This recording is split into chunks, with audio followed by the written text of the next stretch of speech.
മുഹമ്മദ് ഷഹീദുമാണ് അവിടെ നിന്നുള്ള വിവരങ്ങൾ നമുക്ക് നൽകിക്കൊണ്ടിരിക്കുന്നത്.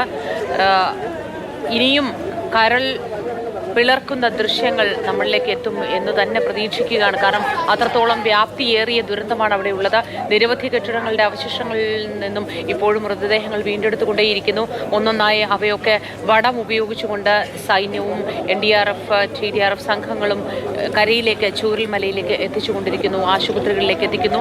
ഇനിയും ഏറെ പേർ അവിടെ കുടുങ്ങിക്കിടക്കുന്നുവെന്ന് പ്രിയപ്പെട്ടവർ രാവിലെ മുതൽ സ്ഥലത്തെത്തി അലമുറയിട്ടുകൊണ്ട് ഈ രക്ഷാദൗത്യ സംഘത്തോട് പറയുന്നുണ്ട്, വിളിച്ചു പറയുന്നു. ഇതിനുള്ളിൽ എൻ്റെ പ്രിയപ്പെട്ടവരുണ്ട്, എൻ്റെ രക്തബന്ധത്തിൽപ്പെട്ടവരുണ്ട്, എൻ്റെ സുഹൃത്തുക്കളുണ്ട് എന്ന്. അങ്ങനെ പലരും പല നാടുകളിൽ നിന്നായി, കൽപ്പറ്റ, മാനന്തവാടി തുടങ്ങിയ വയനാടിൻ്റെ വിവിധ മേഖലകളിൽ നിന്നായി വരുന്നുണ്ട്.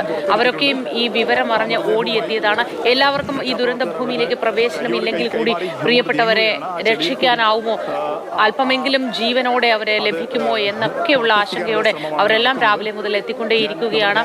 പക്ഷേ ആവശ്യത്തിന് സംവിധാനങ്ങൾ അവിടെ ഇല്ല എന്നുള്ളത് ഒരു നഗ്ന സത്യമാണ്. അത് പറയാതിരിക്കാൻ കഴിയില്ല. കോൺക്രീറ്റ് കട്ടിംഗ് മെഷീൻ അടക്കമുള്ളവ ആവശ്യമുണ്ട്. ഒപ്പം ജില്ലാ ഭരണകൂടത്തിന്റെയും ബന്ധപ്പെട്ട അധികൃതരുടെയും ഭാഗത്തു നിന്ന് കുറച്ച് കൂടുതൽ ശ്രദ്ധ അക്കാര്യത്തിൽ ഉണ്ടാവും എന്ന് തന്നെ പ്രതീക്ഷിക്കുകയുമാണ് ഈ ഘട്ടത്തിൽ.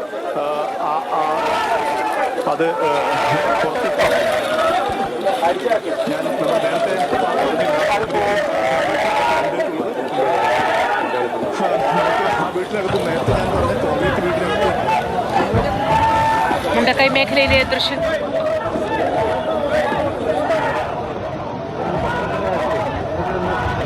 ഞങ്ങൾ ഓൾറെഡി അത് പറഞ്ഞിട്ടുണ്ട് ചേട്ടാ. ഞങ്ങൾ ഓൾറെഡി അത് പോയി. ഞങ്ങൾക്ക് ജീവിക്കാനില്ല, ജീവിതമില്ല, എല്ലാരും പോയി, ഒക്കെ പോയി. ഇപ്പൊ ഞങ്ങള് മാത്രം അനാദിയായിട്ട് നിക്കാണ്. എന്റെ കുടുംബം മോനെ കൊടുത്തിട്ട് നിക്കാണ്. വീട് മൊത്തം പോയി, വീട് മൊത്തം പോയി. വീട്ടിന്റെ ഉള്ളിൽ നിന്നാണല്ലോ ഇതൊക്കെ സംഭവിച്ചത്. ഒരു വീടും ഇല്ല.